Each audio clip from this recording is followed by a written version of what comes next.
Halo guys, welcome back to my channel. Kali ini gue datang dengan video terbaru. Oke teman-teman, jadi di video kali ini gue akan ngebahas tentang iPhone 15 Pro dan Max yang akan muncul sebentar lagi teman-teman. Jadi tanpa banyak basa-basi, kita langsung masuk ke video pembahasan kita berikut ini. Let's go. Oke guys, tentunya banyak banget hal baru yang ditawarkan oleh iPhone 15 nanti teman-teman. Nah, di sini hal pertama yang disematkan oleh Apple perubahannya adalah dari sisi chipset guys ya. Jadi chipset A17 Bionic itu akan hadir untuk varian iPhone 15 Pro dan Max. Kalau untuk iPhone 15 base model dan iPhone 15 Plus itu masih tetap menggunakan chipset A16 Bionic teman-teman ya. Nah, yang paling menarik adalah dari hasil uji Geekbench untuk chipset A17 Bionic ini digadang-gadang skornya itu lebih tinggi daripada Snapdragon 8 Gen 3 teman-teman ya. Jadi berita yang gue dapat ini bikin gue kaget. Wow, sekencang apa sih chipset A17 Bionic ini teman-teman ya. Sedangkan untuk iPhone 11 Pro gue ini aja menggunakan chipset yang udah jadul teman-teman ya. Chipset A13 itu udah sangat-sangat powerful untuk di zaman now. Apalagi dengan chipset A17 Bionic yang gue rasa akan sangat-sangat menggelegar guys ya.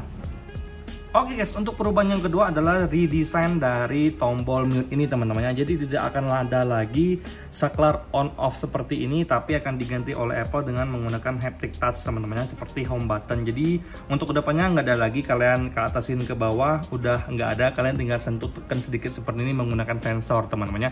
Jadi itu adalah perubahan kedua yang akan dihadirkan Apple di varian iPhone 15 semuanya teman-teman ya. Oke guys, kalau untuk perubahan ketiga adalah dari port chargernya teman-teman ya. Jadi selama ini kita selalu menggunakan Lightning C, tapi akhirnya untuk di iPhone 15 nanti Apple menghadirkan port chargernya menggunakan USB-C teman-teman ya.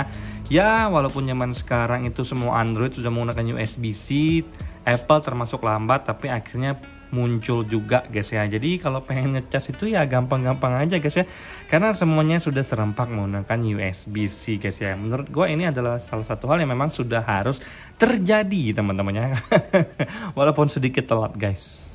Oke guys, jadi perubahan selanjutnya adalah dari sisi kamera, di mana Apple akan menyematkan periskop kamera untuk varian iPhone 15 Pro Max yang memiliki kemampuan untuk zoom sampai 6 kali teman-teman ya. Nah, kalau untuk 14 Pro Max sendiri itu kan hanya mentok di 3 kali, sekarang ditingkatkan lagi oleh Apple sampai pembesaran 6 kali teman-teman ya.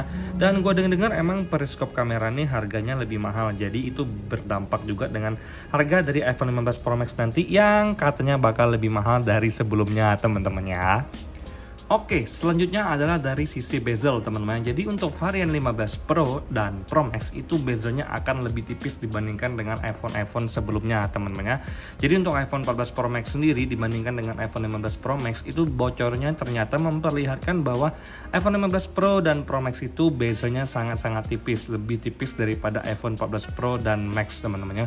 Ya kalau gue secara pribadi sih emang suka sih teman-teman kalau misalkan punya bezel yang tipis, jadi layarnya tuh kelihatan luas banget dan lega teman-teman ya. Tapi balik lagi semuanya ke selera masing-masing teman-teman ya. Oke guys, jadi perubahan yang terakhir adalah dari sisi baterai teman-teman ya. Jadi untuk iPhone 15 semua model itu akan mengalami peningkatan baterai dibandingkan dengan iPhone 14 teman-teman ya. Jadi mau varian iPhone 15, 15 Plus, 15 Pro dan Max itu semuanya akan mengalami peningkatan baterai ya sekitar belasan persen teman-teman ya. Dari hasil-hasil riset yang gue lakukan mengatakan bahwa memang akan ada penambahan size baterai untuk iPhone 15 semuanya teman-teman ya.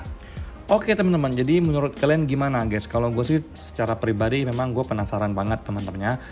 Terus gue juga dengar rumor kalau misalkan untuk iPhone 15 sendiri itu semua model bakal hadir dengan Dynamic Island teman-teman ya. Jadi kalau untuk iPhone 14 kan hanya di 14 Pro dan Max yang bisa mendapatkan Dynamic Island. Tapi katanya untuk iPhone 15 sendiri untuk base model udah dapat Dynamic Island teman-teman. Itu gue penasaran banget. Dan memang kalau itu terjadi beneran kejadian, wah gue rasa memang sangat-sangat boleh nih untuk gue coba beli teman-temannya. Nah, terus hal selanjutnya adalah katanya untuk rangka dari iPhone 15 sendiri itu menggunakan titanium teman-temannya. Gue nggak tahu ya kalau untuk base model sama Plus itu dapat atau enggak, tapi yang pasti untuk varian 15 Pro dan Pro Max itu udah pasti dapat titanium ya kalau untuk rangkanya nih teman-teman ya. Jadi say goodbye untuk stainless steel guys ya. Terus kemudian untuk masalah warna guys, jadi ini kan warnanya gold. Nah itu nggak ada lagi teman-teman kalau untuk di iPhone 15 itu warna gold. dengar-dengar ekspektasinya itu bakal dihapus dan ditambahkan oleh Apple dengan warna yang baru nih guys ya.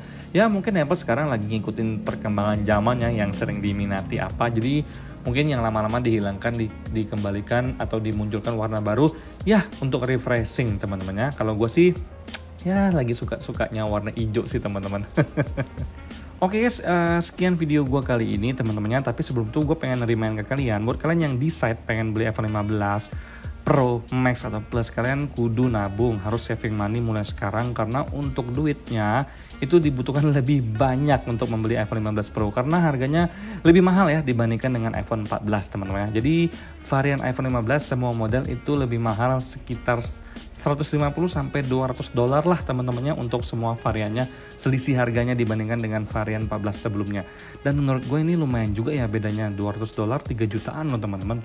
Lumayan menguras dompet ya teman-teman. Jadi kalau misalkan sebelumnya tuh 29 juta, mungkin dianggap 32 juta sekarang teman-temannya. Ya perkiranya sekitar gitu lah teman-temannya. Nah, tapi di sini gue cuma pengen kasih ke kalian sedikit informasi aja karena gue secara pribadi ya nggak sabar banget nunggu Wonderlust event dari Apple tanggal 12 nanti, karena biasanya Apple akan mengenalkan segala macam hal-hal baru yang akan dikeluarkan nanti pas acara puncak teman-temannya. Kalau gue sih jujur ya pengen nunggu iPhone 15 Pro dan Pro Max keluar, gue pengen lihat modelannya seperti apa. Dan selain itu yang paling gue nantikan adalah dari iOS 17 teman-temannya, karena udah banyak banget bocoran tentang iOS 17, cuma gue putusin enggak mau coba iOS 17 beta, gue cuma pengen versi resminya teman-temannya. Sekian video gue kali ini, semoga bermanfaat buat kalian, sampai jumpa di video selanjutnya, bye bye.